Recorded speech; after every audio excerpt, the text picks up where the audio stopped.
What causes lung failure plus your patient's previous symptoms? Well, you may not have heard of this fairly uncommon autoimmune disease, but it can happen to anyone. Over the weekend, comedian and actor Bernie Mac passed away at the age of 50. The funny man suffered from a disease called sarcoidosis. Well, you've started with probably the most difficult question. How do you put in simple terms a disease that is so dimly understood? Well, our healthy immune systems learn to protect us from disease and infection. That's a great thing. But if you have sarcoidosis, your immune cells may mistakenly harm your healthy cells, leading to inflammation and to tissue and organ damage. Tout was right. It's sarcoidosis. The tobacco releases toxins. Those toxins suppressed his immune system. Once he quit chewing, the absence of those toxins kicked a dormant condition into hyperdrive. People's ideas about sarcoidosis over the decades, it was an illness that wasn't really understood until the modern era. And in fact, one struggles to say that it's fully understood now.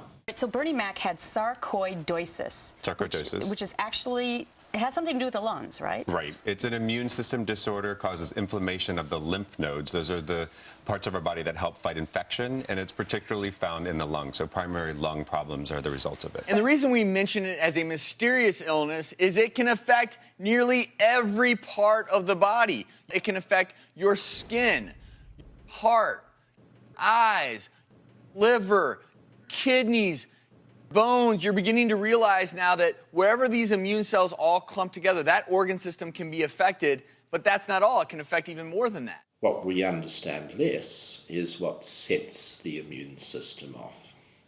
I think it's become clear, though, that there isn't a single thing.